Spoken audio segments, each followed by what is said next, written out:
Welcome to Voices of Experience, the official podcast of the National Speakers Association. I'm your host, technology strategist and futurist Crystal Washington. Today's episode is entitled The Referable Speech. If you tuned in last week, you'll be excited to hear the conclusion of Beth Ziesenis' interview today. She'll dish on the precise types of events you need to be looking for in super association groups to get more business. But wait, there's more. No, we're not just going to turn you loose on super associations, because we want to ensure you'll have a strong referable talk when you speak to those groups, and any client for that matter. Andrew Davis, 2020 Influence Mainstage speaker, is back in the VOE studio to tell you how he turned one gig into $500,000 in spin-off. It's going to be a tactic-filled episode. Are you ready? Let's get started. And I'm going to give you another kind of secret area that's associations of associations. Ooh, secret. Is that national associations have chapters, and almost all of them bring them in for a chapter leadership program. So there again, you've got a national organization of, I keep going to realtors just because it's on my brain, right, of realtors or what have you, and they bring in all of their chapter leaders and sometimes their leadership teams, the presidents and things like that, to get education about running an association. They'll bring them in, they'll treat them because these guys work really hard. And so it's kind of a treat. And a lot of times they have a leadership program, and a lot of times you can get paid for being there. And again, you're in front of 30 state organizations who hire people like you.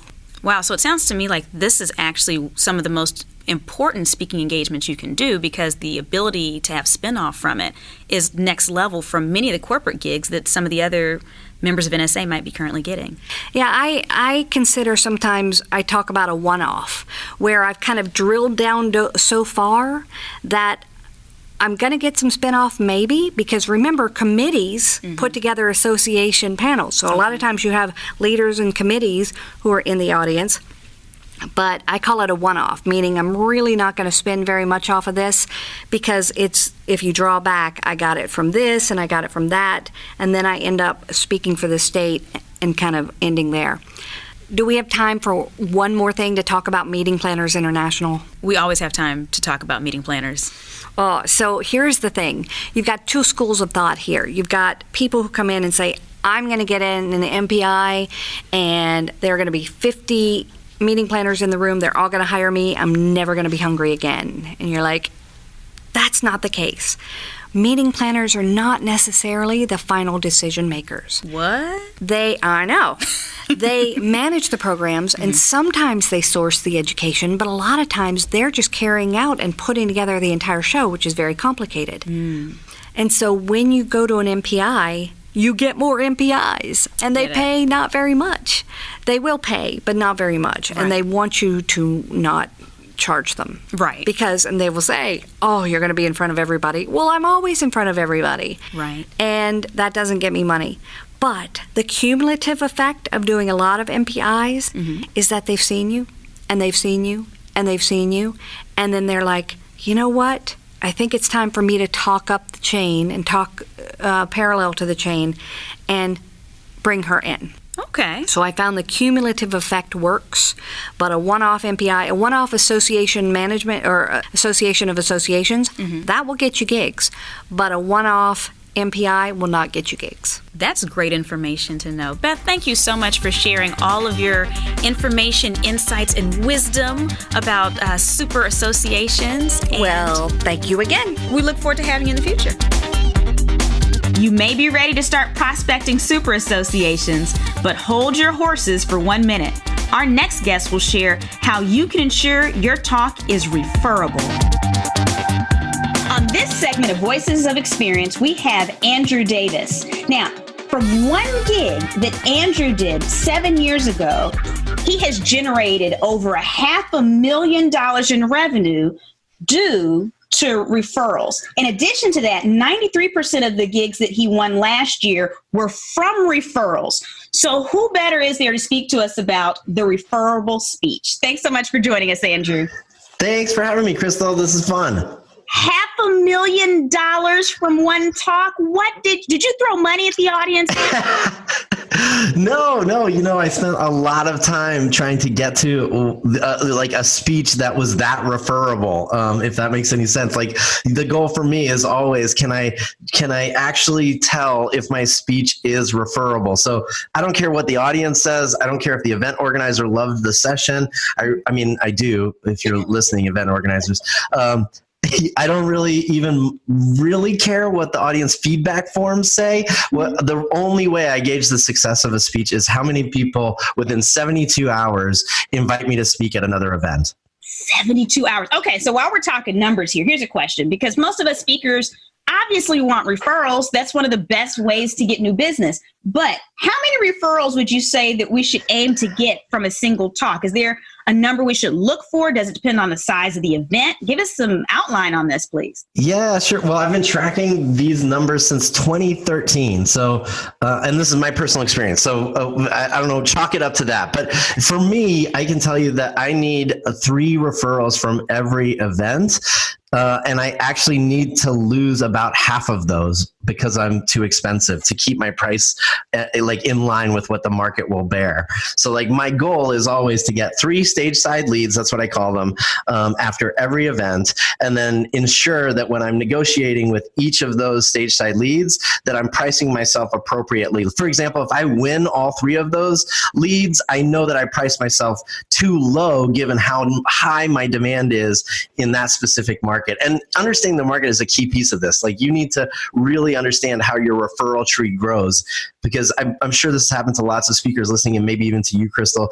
You know, like if you speak in front of, you know, the balloon animal convention, and all of a sudden you get invited to speak at 3 other balloon animal events or companies, like you need to be aware that you should be increasing your fee with each of those referrals to ensure that you're maximizing your return on investment for those referrals. You mean I don't give the balloon animals a discount because more of them want me? I don't give them the balloon. No, look.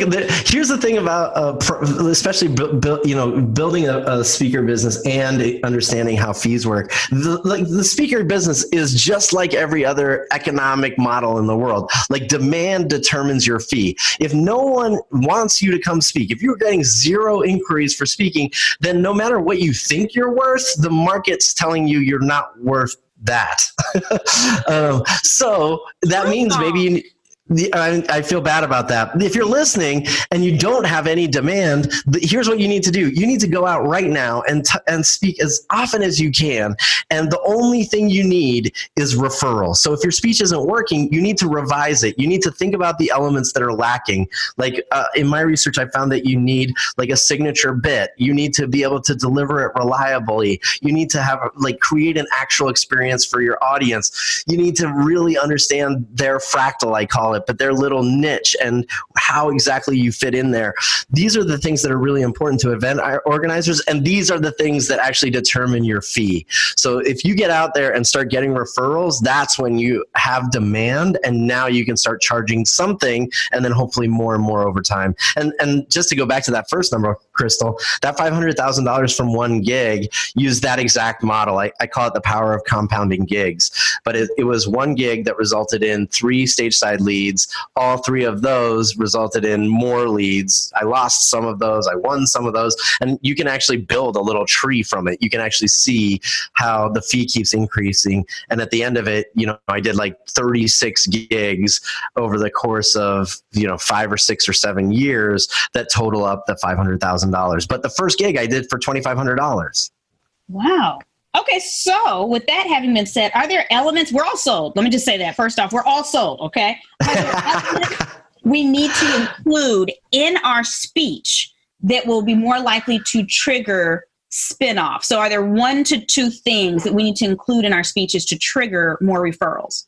Well, I think, I don't know if they're little things, but, like I call it the entertainment factor. But on the entertainment factor, it's the one that you have most control over when you're on the stage.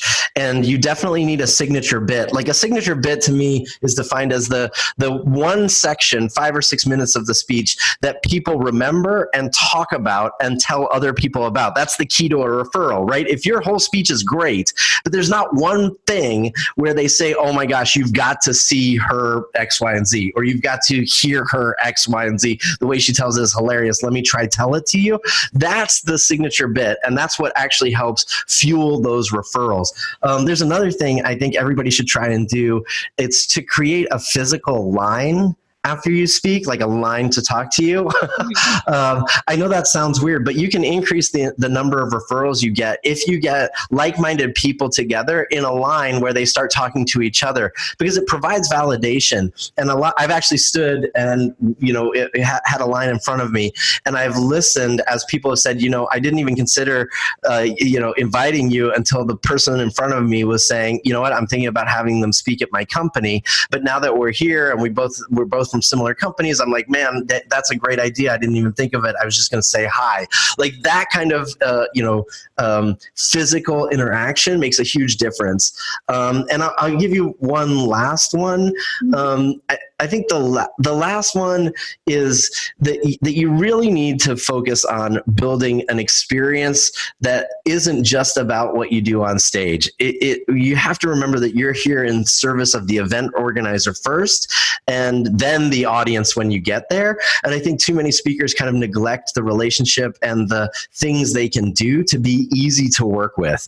And referability when it comes to ease of doing business with is huge. I've actually heard event organizers say, I wanted to hire, person A, B, and C, but, I had a real hard time negotiating with them, or I never could get them on the phone, or, basically they're telling me, you're our second choice, but you're easy to deal with and we want to sign you up. And like, that's the easiest thing you can do to transform the referability of your speech. You know what's powerful about that? I hadn't really thought about that, but Andrew, it's so true. I actually had a client hire me to come back years later because I basically took care of a huge issue they had in their office they messed up on. I basically carried the talk when they didn't think it would be able to be pulled off for their That's awesome. Office. And so they literally were like, oh, you're great, but we just remembered what you did for us and we just knew we had to bring you back. So the stage was second. So That's so true. Okay. Yeah. It's really, really important to be able to, I call it demonstrate your speaking expertise. And your speaking expertise isn't about what you do on the stage. That to me is the entertainment factor. Your speaking expertise is how professional are you when it comes to the business of speaking? Do you treat it like a business, or are you a consultant who happens to speak? If you're a speaker who happens to consult, that's very different. I'm an event organizer. I need a speaker first. So positioning yourself and then presenting yourself and acting like a professional, which is exactly what you did, is what really shapes people's minds. Because it's, look, the meeting planning world is actually a very small world, especially when you're talking about those little fractals, those niches that you penetrate. They all talk to each other. And when they say, hey, have you had Andrew Davis, or have you had Crystal Washington before? And someone says, oh, I had them. They were so hard to deal with. Oh my gosh, again. Then they don't want to deal with that. So making it easy makes your referability just go through the roof. Oh, man. So now I'm going to have to stop putting the fact that I need them to provide Afro Sheen in my contract. Wait, look, I have some weird stuff in my contract, too. Like I'm allergic to peanuts, like deathly allergic. And I certainly don't want to ruin their event because I died, at breakfast.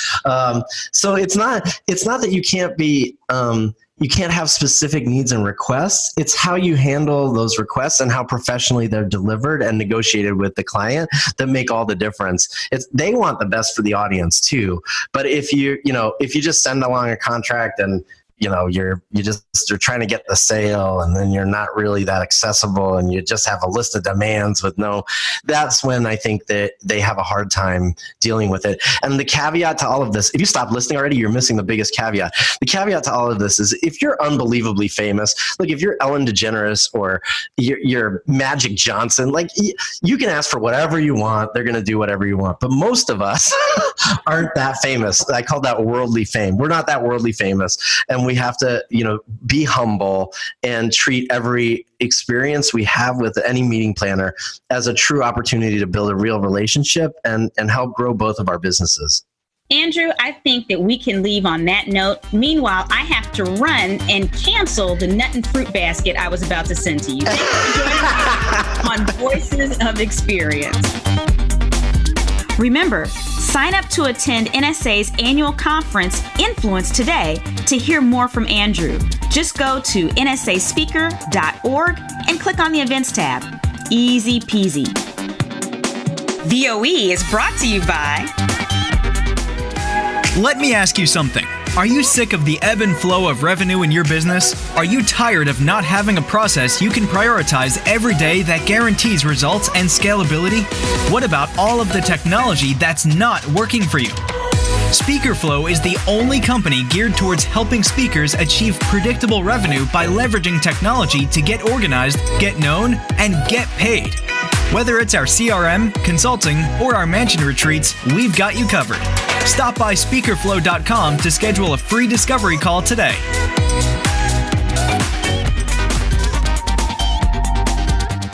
You know, members of NSA enjoy many benefits. Let's learn about one of our most important legacies and member benefits.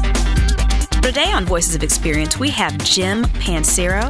Jim is a CSP and a CPAE. He's also a fellow Texan, and he will be the new chair of the NSA Foundation. Can you tell us a little bit more about the NSA Foundation, Jim? Well, it's such an honor to be here. The NSA Foundation is a foundation of our members. It's taken their funds. Back in the early 1970s, we had a CPAE member who talked on insurance, was an insurance executive, and he and his wife lived into their 90s, and they outlived their money, though they had a lot of insurance. So 10 members, 10 other CPAEs got together and each sent him a $1,000 check to help him out. Now, in today's dollar, that's about, instead of $10,000 in the early 70s, that's about $50,000 today that they sent to help this individual out. Wow. It helped.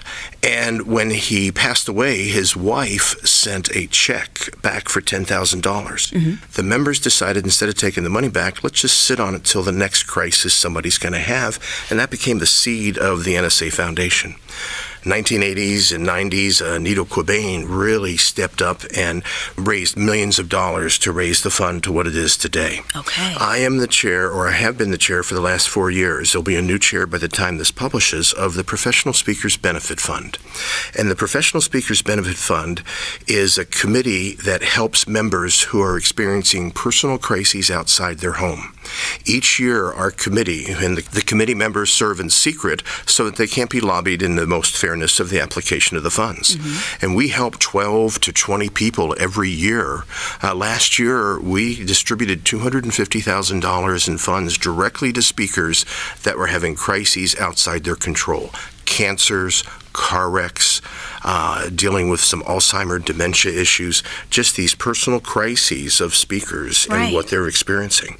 This is help for our members. If you're an NSA member and listen to this and you're having personal crises outside your control, nobody in NSA received a check when 9/11 hit. This isn't for supporting business. Okay. But if you're having a personal challenge that's preventing you from maintaining your life and your business, this is what the fund is for. If you've been a member of NSA at least 3 years and are experiencing this crisis, we can help you. It's a confidential process.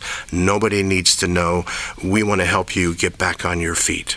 Well, Jim, what if you're a member who's not a part or who's not going through a personal crisis right now? How can they be a part of this? Well, I think the most important thing is this is the foundation of our members, and we own it. It is our funds that we have given. And I would ask you, what are you doing to help the others? We're all independent business people, so there's going to be a time in most people's careers where they need some help. And the goal is these funds are there. It's not my money I'm distributing or the members of the committee. This is funds that our members have given.